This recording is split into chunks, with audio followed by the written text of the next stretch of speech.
Hello, and thank you for joining us for an episode of AMA's Marketing In.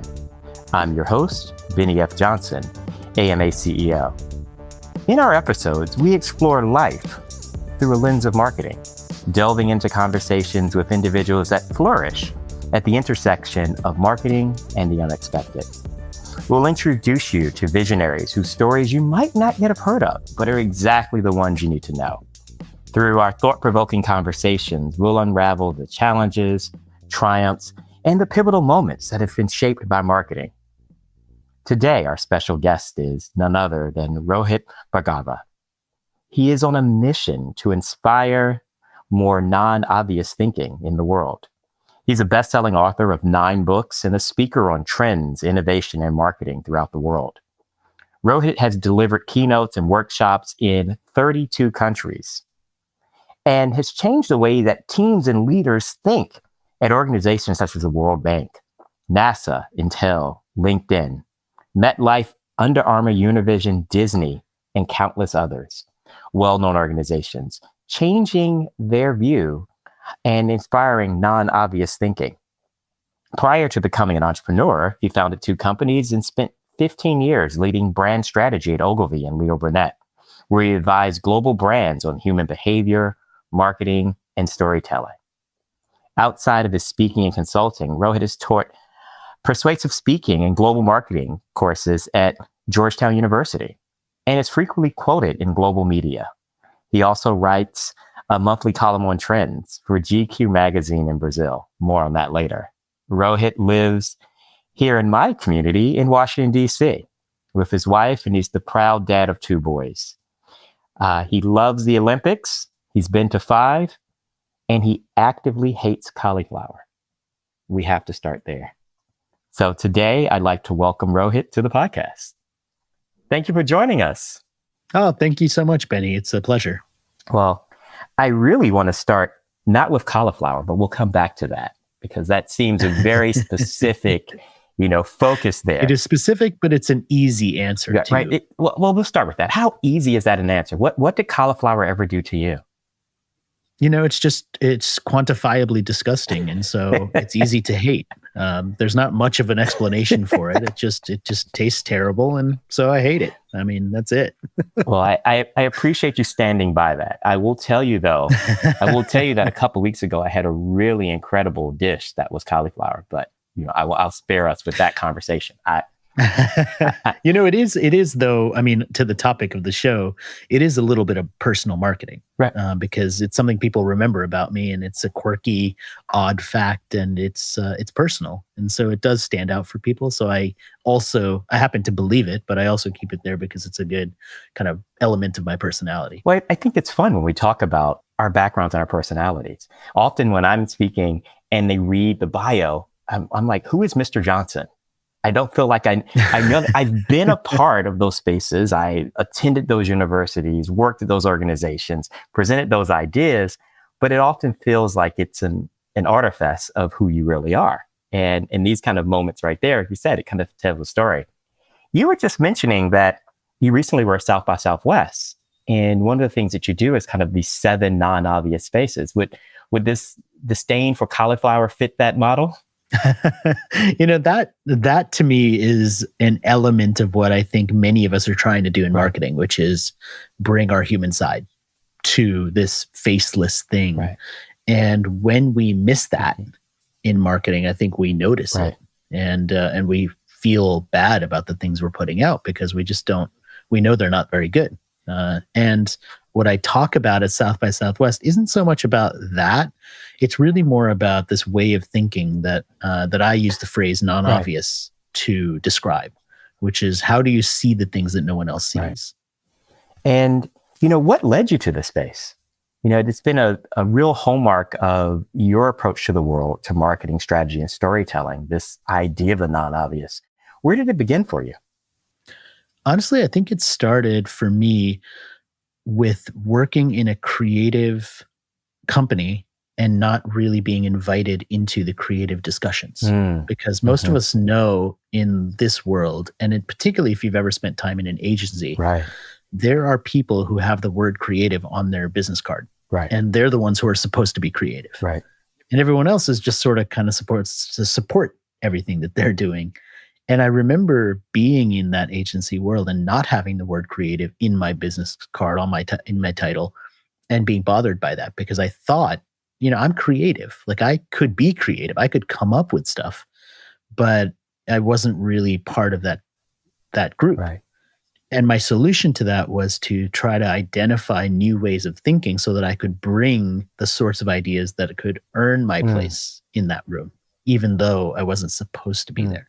And that was sort of my personal mission. And then it became my mission to start teaching that way of thinking to other people. Now, what advice do you have for organizations to break through that barrier, right? I've always been a firm believer that not only ideas, but great ideas can come from everywhere. And when we look at the kind of value that we have in our organizations and our teams, it's when we put up those silos that you're creative, you're not, you're in, you're not, that we really limit our productivity. What advice do you give organizations to get out of their own way, right? Well, I mean, one way is to start with rethinking the way we assess people, because, you do that annual assessment usually. And the annual assessment kind of goes through, okay, what is your job description? What are you supposed to be doing? And are you doing that? And we check the boxes. And then we give people sort of a little bit of the 360, here's what other people think about you. And that's it. And instead of doing that, what if we started looking at what people were really good at? And having the assessment be a moment in time where we could determine whether they're in the right role or whether they have the right responsibilities. And part of the assessment was to say, you know what you're really good at that we're just not leveraging here? Creating video. You're not a video producer, but maybe we should get you more involved in that. Is that something that would be beneficial for you? Would you enjoy that? Most of the time, people will say, oh, that would be amazing because I love doing this thing. I'm so passionate about it, but it's not part of my job. And we get people to bring their better selves when they have that, the space that they're passionate about, that, our job descriptions in those space can be limiting. They should be idea starters. They shouldn't be limitator, like the piece that limits what you can do in the organization. Yeah. And I think that, when people go to certain types of roles, right? If they go to a role, for example, in a smaller organization, one of the things that they expect to be able to do is more variety of tasks because you don't have a huge team where everyone has their very specific role to do. If somebody goes to an agency, they expect to be able to work on different clients. That's part of the reason that they're working in that atmosphere. And when you remove that element and you say to them, you can only do this, or you're a specialist in this one industry, and so you only work on these 3 clients who are all basically the same, you miss out on the opportunity for somebody to fall in love with the work that they're doing. Right. You really do. So we're going to talk a bit about the future, which is a subject that I know our audience is always clamoring to hear about and to have different viewpoints.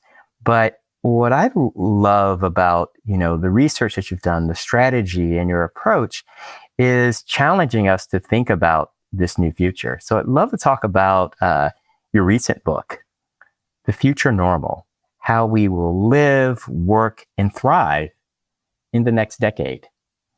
So we're not talking about a magical future 50 years off. We're talking about, the next decade, which seems far, but I'm sure you're going to tell us is really here.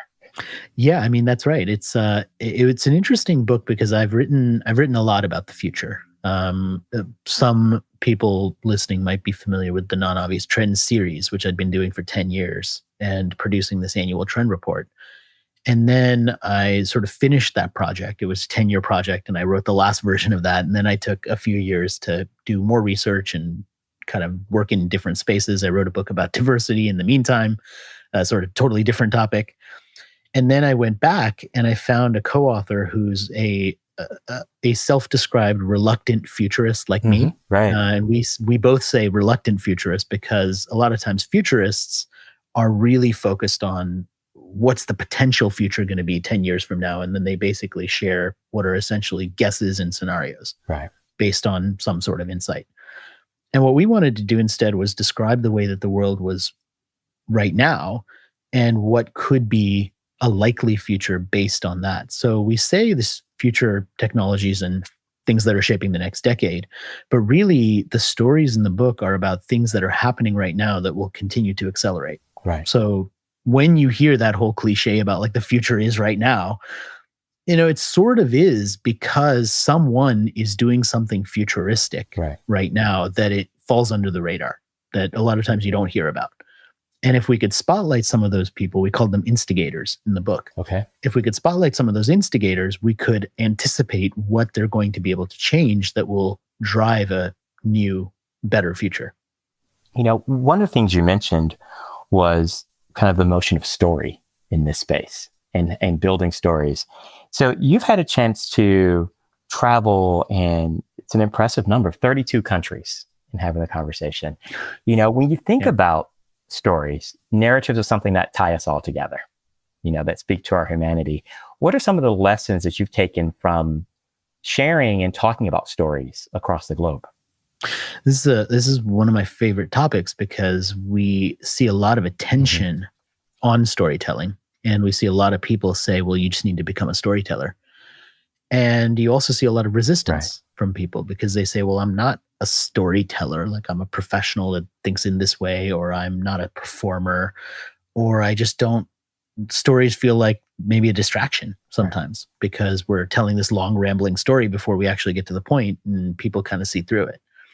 So for me, when I go to different countries and different cultures in particular, one of the things I know I have to do from the beginning of a talk, because usually I'm going to go and be on stage for an hour and deliver some sort of keynote or something, right? That's my reason for traveling. And I know that right in the beginning of that presentation, I have to somehow create something that develops a personal connection where they see me as a person who has insights that would be useful for them and not just a speaker. And so I'm always starting every single talk I do with some sort of personal story, and they're different. It's not like here's the one story that I share with everybody, right? It depends on the audience. And that is kind of what we have to do when it comes to introducing messages to people as well. We have to give them a reason to have any sort of faith that this message is just going to be interesting and worth their time and attention before we go and bombard them with it.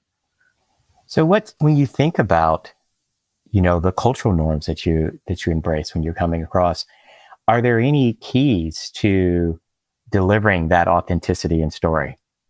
Right? I think there's different storytelling.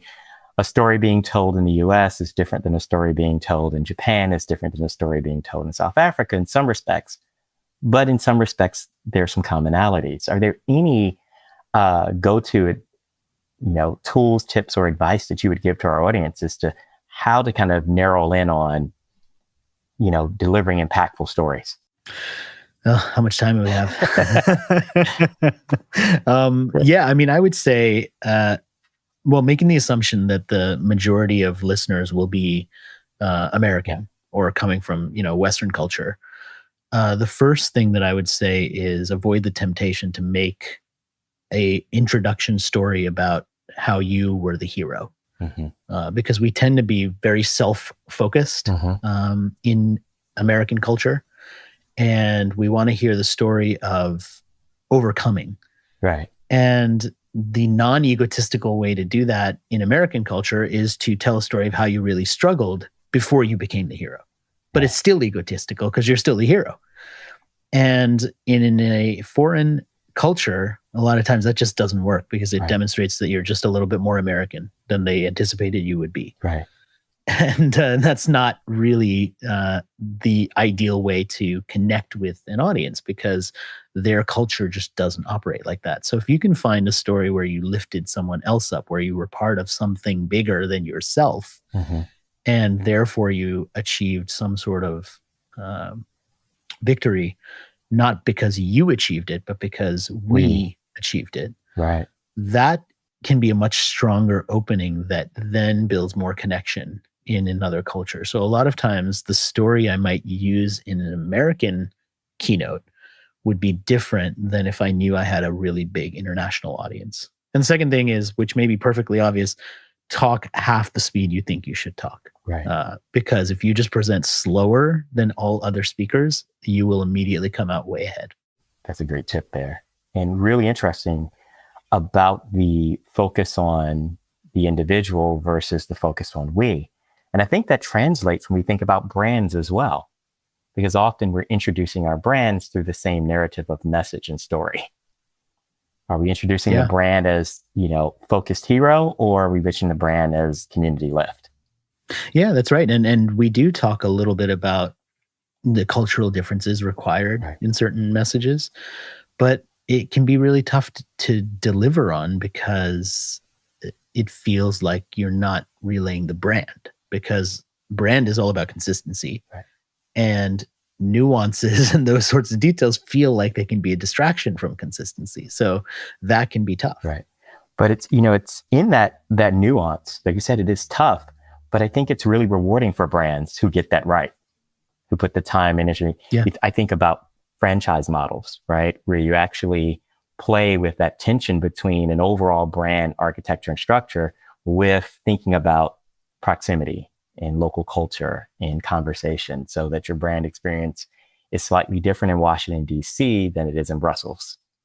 Yeah, and being able to allow the people who know that culture to have enough of a control and direction so that you can take advantage of their local knowledge. Which I think is just really powerful. I'm going to ask this question because it's a localization question for you, but deeply personal to your bio. So you write a monthly column for GQ magazine, but in Brazil. Make it make sense.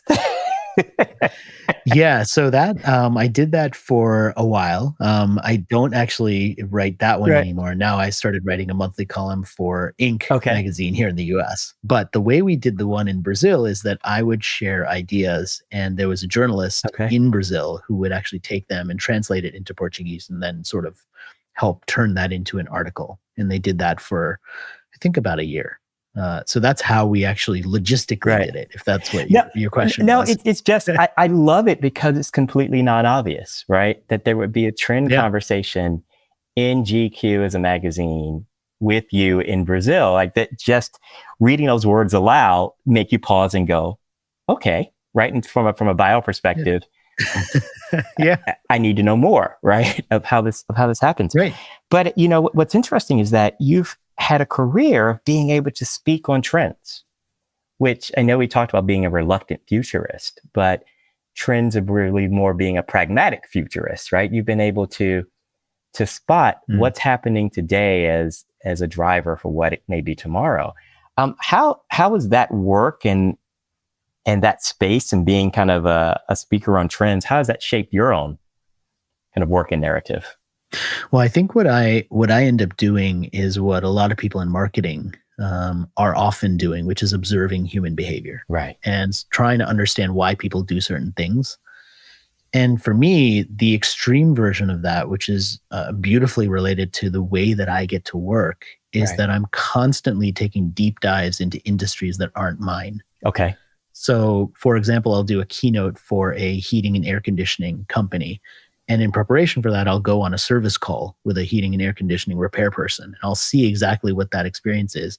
And then 2 weeks later, I'll go and do a training for people who sell diamond engagement rings, because I'm doing a talk for a jewelry company. And I'll learn how all the tricks are for getting somebody to fall in love with a particular engagement ring so that they want to buy it and maybe spend a little bit more than what their budget was. Right. And I do a deep dive there. So multiply that by 15 years. And by the time that I spent working in agencies, where you do get to jump around from a nonprofit to a tech company to a B2B, in agriculture. Right. And that type of career, I think, gives you an appreciation for all industries and helps you resist the temptation to become a quote unquote industry expert in any one of them. Right. So have you seen what in recent times has been a trend that you've seen really connect all the industries together? Well, I think there's to some degree, every trend that I write about does that, because I wouldn't describe it as a trend if it didn't. Right. Okay.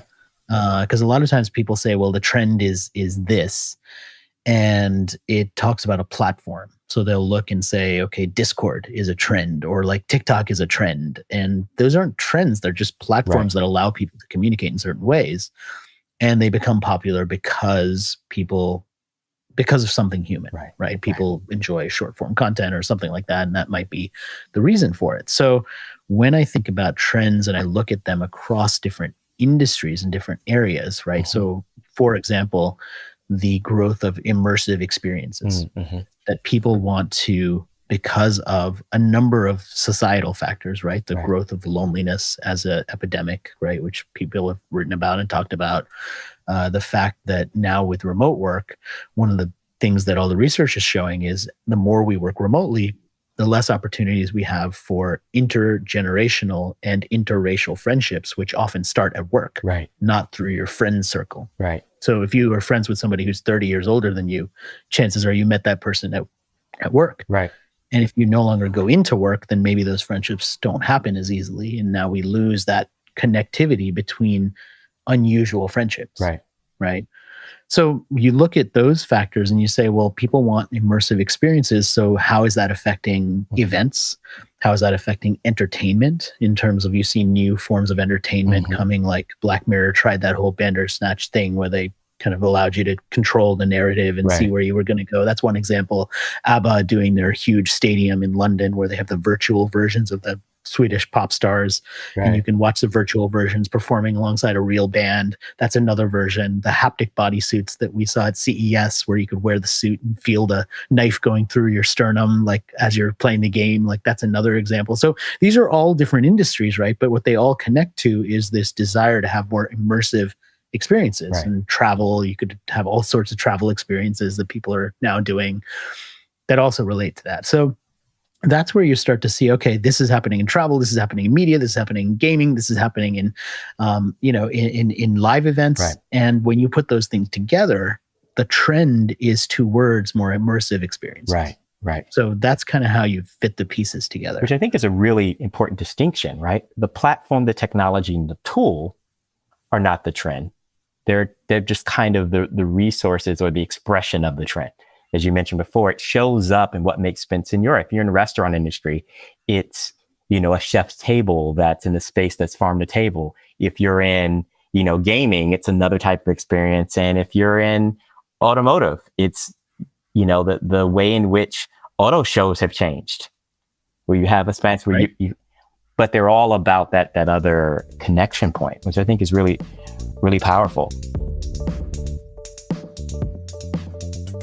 When you think about today's marketing leaders, what advice do you give them to that kind of superpower of spotting and responding and building off of trends? I think that one of the things that we have a distinct advantage as marketing people to be able to do is that we see the real meaning of a message as opposed to just the message itself. So when someone's telling you what a marketing claim is, or giving you a 2-for-1 deal, if you're in marketing, you're like, well, obviously they have excess product, and so they're trying to move it and give you a 2-for-1 or 3-for-1 or whatever. That's why they sell fireworks the way they sell fireworks, right? Like the closer you get to the 4th of July, and then right afterwards, it's like buy one get 3 free. Like we know what's happening there. We understand the mechanism of like why that is the way it is. And I think being trained with that sort of mindset gives you a superpower to be able to understand why messages go out the way they do, why politicians say the things that they say, why the media reports a story one way, whereas a different media outlet might report it a different way. Like it gives you this power to be able to understand why the world works the way that it works. And I think people in marketing are uniquely qualified to do that because we've been trained on how those messages get created, and sometimes we've created them ourselves. As we look to the future of marketing, and we have marketers and non-marketing professionals using the same training and tools and platforms that we have, what advice do you have for us leveling up to kind of the next normal of marketing, where we see this in our industry where everyone believes they can be in marketing and are participating, but not everyone is effective, empowered, or has the industry perspective that we've talked about, but you have more people engaging in marketing. What advice would you have for marketers to be able to harness these powers and level it up?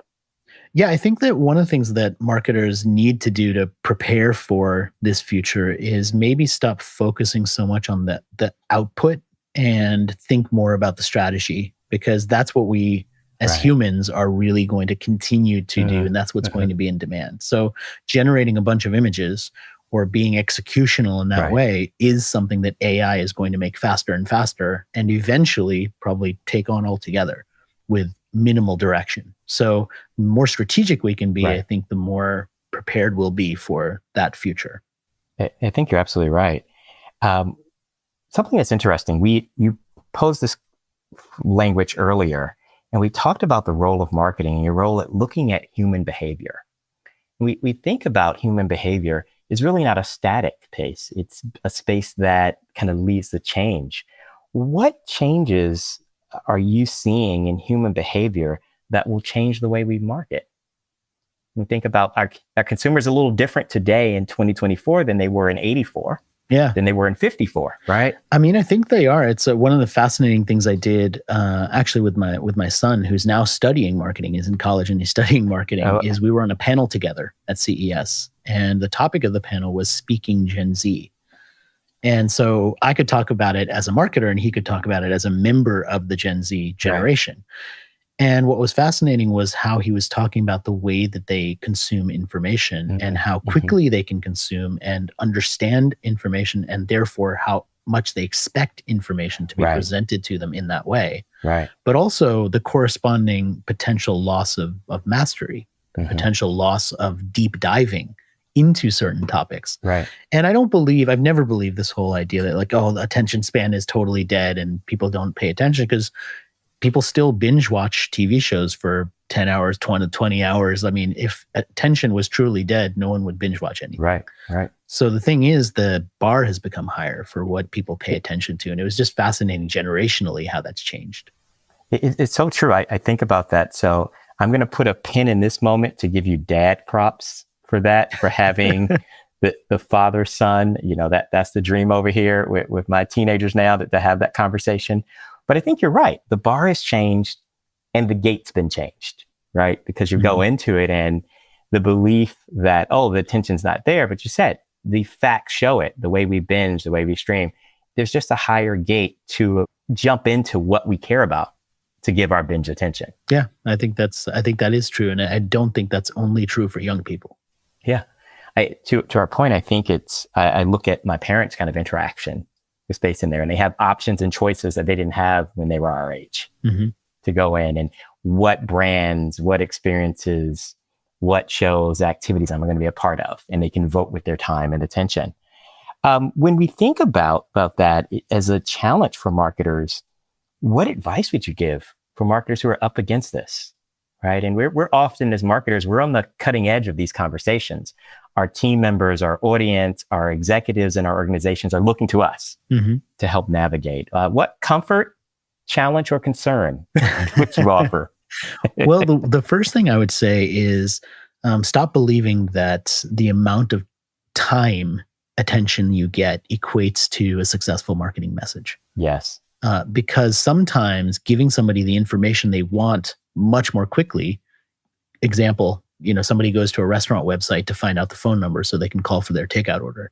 The longer time they spend on the website trying to find that phone number, the less successful that experience is. Exactly. I'm smiling as you said that. I remember an early marketing lesson. We were building out a website, and the technical team was like, "Oh, people are spending X minutes here. Right. This is great." And when you really actually spent time talking to the audience and the consumers, they're like, "I'm spending that much time because your site's a mess and I can't find what I'm doing." And it only took 2 clicks and a minute for those highly successful customers to get in, have a product experience, and get what they needed. And we were optimizing, to your point, to this misbelief that more time is more valuable. Yeah, and we do that all the time. Like, we accept, as marketing people, we accept being measured on the wrong metric, and we don't question it. Right. And therefore, we demonstrate that we're not doing our job, and people give us less budget, and they think that we're not as valuable as we are. Right. We have to be measured on the right metric. Time on site is the wrong metric for a website if you're trying to provide utility. Right. Same situation, you think about a car dealership, right? All the marketing, if it's working, is not about selling cars. Right. You cannot measure the marketing of a car dealership based on car sales. You can measure it based on how many people walk in the dealership. Right. If you get more people to the dealership, your marketing worked. If you sold fewer cars, that means your sales isn't working, but your marketing is working. So if you're being measured on the wrong thing, you're going to set yourself up for failure. And we have to get smarter and more strategic about arguing for what the metric should be that we get measured on. Mm-hmm. Mm-hmm. So, you spend a lot of time, or have spent time, as an adjunct professor at Georgetown here in DC, and you're doing courses about storytelling and presentation there. It gives you a chance to kind of jump in the industry while it's happening and space in there. What are some of the wisdom that you impart on the students that you have, from your days at Ogilvy and Leo Burnett and in your own practice? How are you really able to kind of jumpstart their imaginations of what a future in marketing could be? Well, the first thing I tell them is that I was invited to teach a class about public speaking at Georgetown, and I declined. Okay. And the reason I declined is because I said most people don't need to be a public speaker in front of a huge audience. What they do need to be is a persuasive speaker in every situation. Exactly. And when they allowed me to change my course to teach that instead, then I said yes. And so what I tell the students is that being a persuasive speaker is about understanding who you're presenting to and giving them what is most critical for them and reading whether that's working. And that's a skill that you can learn to do and that you can practice. And I find it amazing that students can graduate from business classes and business programs, either in the undergraduate or master's level, without ever taking a speaking class. That's fascinating to me because so much of the way that we're arguing and the way that we are presenting and pitching is done based on speaking. And if you've never learned how to do that, then all the frameworks and knowledge that you have from all of the other classes are incomplete. It goes for naught, right? Because nobody's paying attention to you. You're not listening. You're not able to share and communicate, which is at the heart of driving your agenda forward. Yeah, it's amazing that we have that conversation where there's kind of breaks in how we think about learning. We started off about human behavior and the changes in there. So I'm going to circle back to where we started and say, if there was a marketing challenge, and this is for all of our marketing students and practitioners and experts and hobbyists who listen to our talk. If I gave you this challenge, how would you change one's Rohit's behavior so that he moves from actively hating cauliflower to at least mildly tolerating it?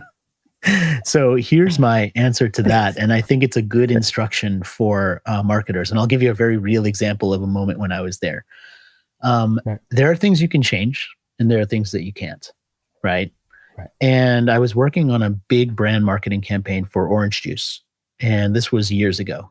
And one of the big challenges that the marketers of orange juice were facing is a lot of media was reporting that orange juice is a poor choice to give your children in the morning because it's high in sugar. Mm-hmm. And so they had all these solutions to we can make low sugar orange juice and we can have different additives and we can present it differently, or we can say you can balance it out. And the brand manager, she was amazing. She listened to all of these arguments and she said, you know what? Orange juice has sugar. It's a fact. So instead of trying to decline and deny who we are, let's embrace that and talk about how it's a better source of sugar, a better source than Fruit Loops or all of these other things that people are eating in the mornings, and lean into the fact that we're orange juice and there's vitamin C and there's all the other health benefits.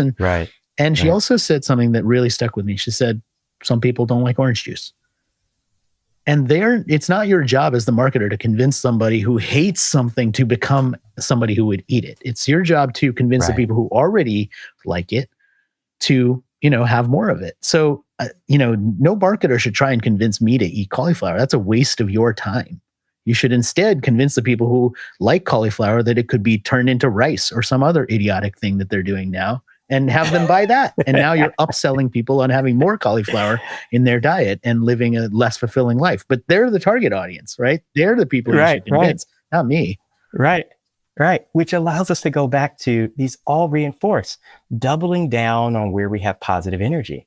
Goes back to our conversation about talents, right, in our team.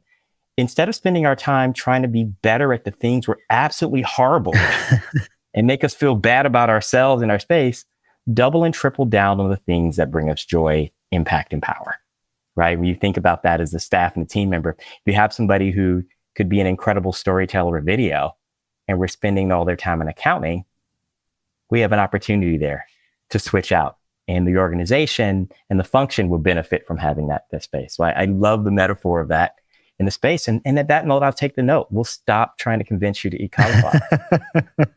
That's good. But as marketers, I have to try. I have to figure out why I understand my audience. It's a good question because, our minds go there, right? We want to be persuasive. We want to convince people. I mean, that's the way that we think. Right. But when we add that layer of sort of questioning our tendency, then we lead ourselves to spending our time in better ways. And I think that's part of the key. I think it is. Well, as we close, it's been I can't believe we're at the end of our episode, our hour here. But I want to ask you this question. What's next for Rohit? What's next? What's occupying your next? Yeah. So my biggest next, I would say, is that I've got a new book coming out. It's my 10th book, and it's called Non-Obvious Thinking. Excellent. And it is very different from a lot of my past books because it's not about trends. It's not a longish read. It's very short, and it's filled with stories, and it's sort of a prequel to everything I've been doing when it comes to non-obvious thinking, because it gives you this, nice, 4 elements of what it takes to be a non-obvious thinker. And it's meant to be approachable for everybody, from students all the way to marketers who've been in the industry for a long time. So that's what's really exciting for me. That'll be out in September. And so that's what's next. Well, that's awesome. Well, count us in on Marketing And as readers and supporters. We'd love to continue this conversation. So I'm publicly inviting you to dinner here with me in DC so that we can sit down and talk over this in the fall. But I'd like to leave you with the last word. If we think about the future, what word would you use to challenge and empower marketers of tomorrow? I would say understanding. Try and focus on understanding the people who you're trying to reach and have empathy for the way that they want to be communicated to. And I think that's at the heart of all good marketing. I mean, we have to have empathy and understand the people we're trying to reach, and then we inject creativity into the ways that we might reach them. And that's, if there is a secret sauce, that seems to be a big part of it. Well, I think that's a perfect way to end our conversation. Thank you, Rohit. Thank you for bringing non-obvious thinking in both passion, creativity, and strategy to our conversation. I think understanding and empathy, an incredible way to close out this episode of Marketing And. Thank you. Thank you for joining us. Yeah, thank you. Thanks so much for having me. Check out the new book and connect with us at ama.org and hear more about our episodes of Marketing And. I'm Bennie Johnson, your host. Thank you.